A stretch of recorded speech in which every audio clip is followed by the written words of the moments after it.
Bonjour, donc aujourd'hui en deuxième leçon, nous allons voir comment faire la représentation graphique des fonctions. Donc je vous rappelle qu'on avait 3 clubs de football, Madrid, Barcelone et Chelsea. Et le but est de voir tous les salaires possibles que l'on peut gagner en fonction du nombre de minutes jouées dans chaque club. Donc on peut dire soit faire le graphique des fonctions, soit représenter des fonctions. Leur nom, on n'utilisera pas leur nom entier, on utilisera simplement les abréviations, donc FM, FB et FC. Pour faire les graphiques qui représentent vraiment donc tous les salaires que l'on peut percevoir en fonction des minutes, on va devoir utiliser un repère cartésien. Donc ce repère cartésien, vous l'avez déjà, il a déjà été dessiné sur votre feuille. Donc il est constitué, le repère cartésien, de 2 droites qui sont perpendiculaires. Et ces 2 droites, donc la droite horizontale, on l'appelle l'axe des X. La droite verticale, on l'appelle l'axe des Y. Et ces 2 droites, on les a graduées. Donc ce sont des demi-droites ici, étant donné forcément qu'on ne sait pas avoir un nombre négatif de minutes. Donc ici, on a utilisé que des salaires forcément positifs et des minutes forcément positives également. Alors, ces axes, une fois qu'on les a gradués, on doit choisir une certaine échelle. Donc, pour pouvoir choisir une échelle, il faut savoir ce que l'on va mettre sur les axes. Donc ici, qu'est-ce qui fait varier quoi? Qu'est-ce qui est fonction? Qu'est-ce qui est la variable? Et qu'est-ce qui est l'image de la variable? Eh bien ici, on ne sait pas au départ. Ce qui varie, c'est le nombre de minutes que le joueur va jouer. Donc on a décidé de mettre sur l'axe des X, donc de la variable, le nombre de minutes qui est joué par saison. Dans chacun des clubs, mais ça on fera après. Donc ça c'est pour tous les clubs. Donc sur l'axe des X, toutes les minutes possibles. Alors on a choisi, et ça on peut choisir en fonction de la situation. Ici il a été choisi que pour X, 1 cm représente 200 minutes. Ça dépend de la place qu'on a sur la feuille, de ce qu'on doit représenter, etc. Donc ici ça a été donné. Sur l'axe des Y, c'est ce qui varie en fonction du nombre de minutes, c'est bien le salaire que l'on va gagner. Donc ici, toujours bien indiquer les unités. Ici, vous voyez, on a bien mis minutes. Ici, on a bien mis euros, donc le salaire en euros. Donc ici, cet axe-ci qu'on appelle l'axe des Y ou f de x, c'est-à-dire l'image de la variable. Donc ça, on voit bien. Alors là, l'échelle qui a été choisie, c'est un peu en fonction des salaires que l'on peut percevoir. Ces salaires, je vous rappelle, et on en aura besoin d'ailleurs pour faire les graphiques, qu'on va devoir utiliser les tableaux qu'on a fait hier, donc dans la leçon 1, les tableaux de valeurs, les tableaux de coordonnées. Donc ici, les graphiques que l'on va représenter seront bien sûr faits à l'aide du tableau de coordonnées. C'est la manière principale de représenter graphiquement une situation. Alors ici, je reviens. Sur l'axe des Y, on a choisi que 1 cm, donc un carreau, c'est pas vraiment 1 cm ici, mais un carreau représente 20 000 euros. Donc ça veut dire que tous les carreaux ont augmenté. Alors maintenant, est-ce qu'on est obligé de prendre une échelle aussi précise? On pourrait prendre moins précis, on pourrait prendre plus précis. Disons que plus la situation, plus l'échelle est précise, plus votre graphique sera facile à lire, au niveau de sa précision en tout cas. Alors, les 3 fonctions que l'on doit représenter, pour ça vous allez devoir reprendre la première feuille. On va devoir se baser sur les tableaux. Je vous rappelle que dans le tableau, on mettait X au-dessus, Y en dessous, ou on peut aussi, si on utilise un tableau vertical, comme vous l'avez noté hier, noter X à gauche et F de X à droite. Ça, on peut choisir, ça n'a aucune importance. Alors, comment placer les différents points? Donc, dans un premier temps, avant de faire le graphique, il faudra placer les points. Plus vous avez de coordonnées, donc plus vous avez de points à placer, plus votre graphique sera précis. Donc, ici, si je prends pour Madrid le premier point, il signifie si je joue 0 minutes, je gagne 0 euros. Je reviens à mon graphique, voilà, à mon repère cartésien. vous voyez, il y a 2 zéros ici. Le premier zéro correspond à 0 minutes. Voilà. Et le deuxième zéro correspond à 0 euros. C'est pour ça qu'une coordonnée, on l'écrit toujours avec une parenthèse. 0, 0. Donc, je joue 0 minutes, je gagne 0 euros. Je fais une petite croix. Deuxième point. Je joue 200 minutes, je gagne 30 000 euros. Donc, je vais choisir 200 minutes sur l'axe X, je gagne 30 000 euros. Je joue 400 minutes, je gagne 60 000 euros. Je joue 400 minutes, je gagne 60 000 euros. Et vous voyez, on a fait plein de croix comme ça. Et toutes ces croix correspondent aux valeurs que l'on a trouvées dans le tableau de coordonnées. Toujours X d'abord, et puis le Y qui correspond. Donc, c'est toujours comme ceci. C'est pour ça qu'on l'appelle l'image.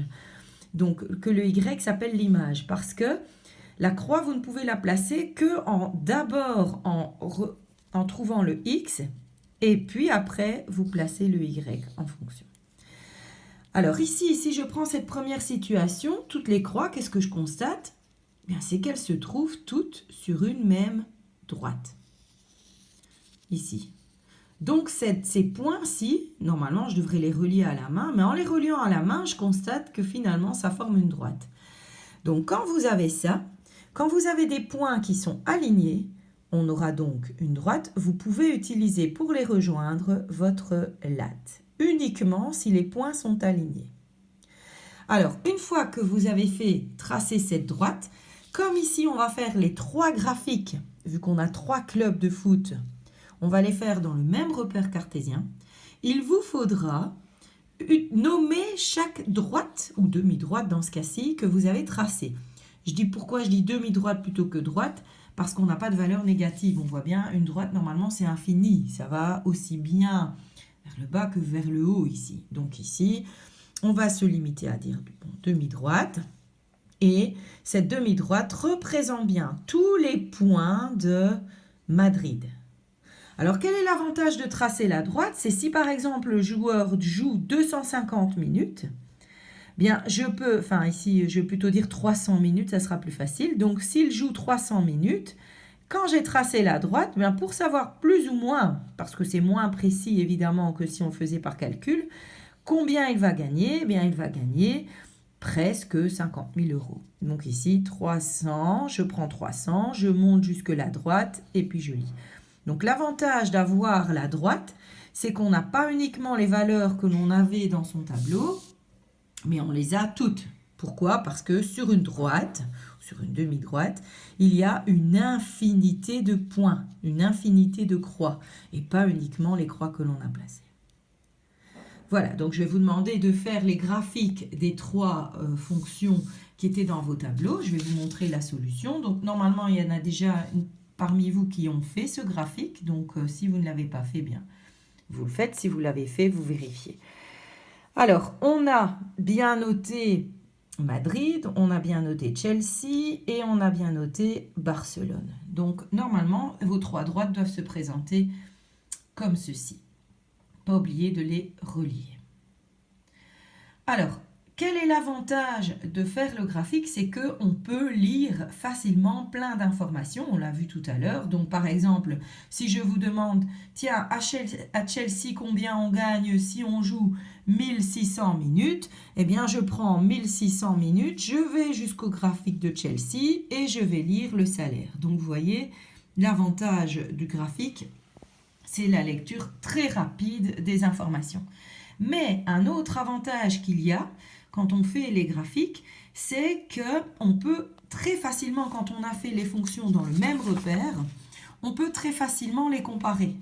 Donc comparer, ça veut dire, ben voilà, moi je suis joueur de foot, je décide de jouer 400 minutes, or mon but c'est de gagner le maximum d'argent. Dans quel club je ferais bien d'aller? Ah, ben, je ne vais pas aller dans celui-ci. Pourquoi? Ben parce que celui-ci, il est le plus bas. Donc, je vais gagner que, entre guillemets, 60 000 euros. Ici, ben, si je prends celui-ci, ah là, je vois, tiens, si je joue 400 minutes, que j'aille dans le rouge, c'est-à-dire à Chelsea, ou dans celui-ci, c'est-à-dire la constante ici, ou Barcelone, bah, je gagne la même chose. Si maintenant, je décide de voir le club que je vais choisir, ben on se rend bien compte que ça dépendra du nombre de minutes que l'on joue. Donc ici, grâce à ce graphique, on peut répondre à un tas de questions, dont notamment, vous verrez, il y a deux petites questions ici en dessous, grâce à laquelle vous allez pouvoir y répondre grâce au graphique. Alors, ici, qu'est-ce qu'on constate au niveau de ces trois droites? Eh bien, c'est ça qu'on vous demande, détermine les caractéristiques de chacun de ces graphiques. Le premier graphique, ben, c'est une droite, l'autre aussi une droite, on pourrait dire des demi-droites, hein, qui passe, alors le premier, elle passe par 0, 0, le deuxième, il passe par 0, 80 000, et le troisième, il passe par 0, 120 000. Qu'est-ce qu'elles ont, ces trois droites? C'est qu'elles sont croissantes. Ça veut dire quoi qu'elles sont croissantes? Enfin, pas les trois droites, mais les deux droites ici, donc Madrid et Chelsea. Donc, ça veut dire que quand je regarde le graphique de la gauche vers la droite, quand je le lis, je constate que ces droites, elles montent. Donc, ça veut dire plus je joue, plus je gagne d'argent. C'est ça que ça veut dire. Plus je joue, plus je gagne d'argent. Plus je joue, plus je gagne d'argent. Décroissant, ça serait le contraire. Ça serait plus je joue, moins je gagne d'argent. Plus je joue, moins je gagne d'argent. Donc ici, évidemment, ces graphiques sont des graphiques de fonctions croissantes. Évidemment, il n'y en a qu'un seul qui est particulier, c'est celui-ci, où lui, peu importe le nombre de minutes que l'on joue, on gagne tout le temps la même chose. Donc là, on appelle ça alors une fonction constante. Donc constante, ça veut bien dire que le nombre de minutes jouées n'influence aucunement le salaire que l'on va recevoir. Voilà. Donc, caractéristique de la fonction, la première qui passe par 0, 0, on l'appelle la fonction linéaire. La deuxième, la fonction affine. Et la troisième, la fonction constante. On a vu ça hier déjà avec les tableaux.